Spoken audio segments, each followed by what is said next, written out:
rwari urugendo rugoye ariko rwashobotse. Ese bigenda bite ngo umuntu yisanga yabaye ikirangirire mu mupira w'amaguru kandi atarigeze na rimwe yisanga mu kibuga cy'ababigize umwuga? Ntigeze aba umukinnyi, ntigeze aba umutoza, ntigeze aba umusifuzi ndetse nta n'ikindi cyerekeranye n'umupira w'amaguru yigeze ajyamo, ariko uyu munsi ku buhanga bwe n'udutenda akorera ku mupira w'amaguru byamugize ikirangirire ku isi. Uyu munsi tugiye kurebera hamwe amateka y'ikirangirire mu rwenya ku rubuga rwa TikTok ndetse na Facebook.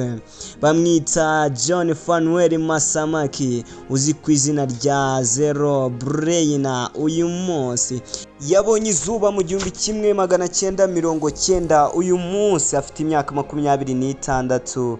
Yavukiye mu gihugu cya Tanzania hepfo mu misozi ya Kilimanjaro.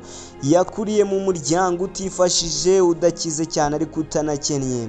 Yakuze ari umwana ukunda kureba ibintu bijyanye na football, ariko uyu munsi akoresha ibijyanye na football nk'urwenya rusetsa abatari bake ku isi yose. Ahakurikirwa n'abarenga miliyoni 12 ku rubuga rwa TikTok. Ibintu bitangaje cyane.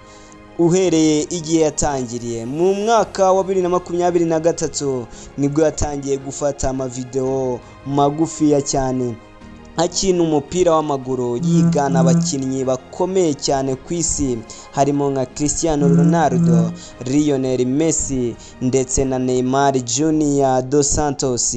Abantu bagiye bakunda ibintu akora batangira kumukurikirana ku isi, aho yakoresheje siporo nk'urwenya rushobora guhindura ubuzima. Ibyo yitaga siporo bibasha kumuha gatubutse.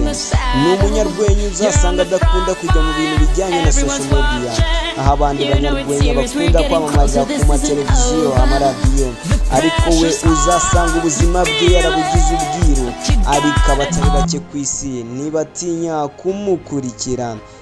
We ubwe akubwira ko guhanga udushya ari byo bituma ugera ku ntsinzi wifuza mu buzima. Uyu munyarwenya aratangaje kuko urebye imyenda yambara, ingofero ye, nibyo bituma bikurura abantu benshi cyane. Uburyo acongamo agapira na ruhago, atarigeze na rimwe akandagira mu kibuga, cy'ababigize umwuga, ni ibintu bitangaje. Uyu munyarwenya kandi muri 2025 yegukanye igihembo gikomeye cyane bahaba abantu bakomeye cyane ku rubuga rwa TikTok, icyo bita The Content Creator of the Year. Muri uwo mwaka kandi yongeye kwegukana ikindi gihembo muri Gashyantare bakita The Content of the TikTok of the Year. Ibi bihembo yagiye bitwara nk'umu TikToker umunyarwenya ukomeye cyane muri Afurika y'ubutayu bwa Sahara. Bamwita Zero Brain, umunyarwenya utangaje mu buryo abikoramo. Uburyo bwa football biratangaje cyane.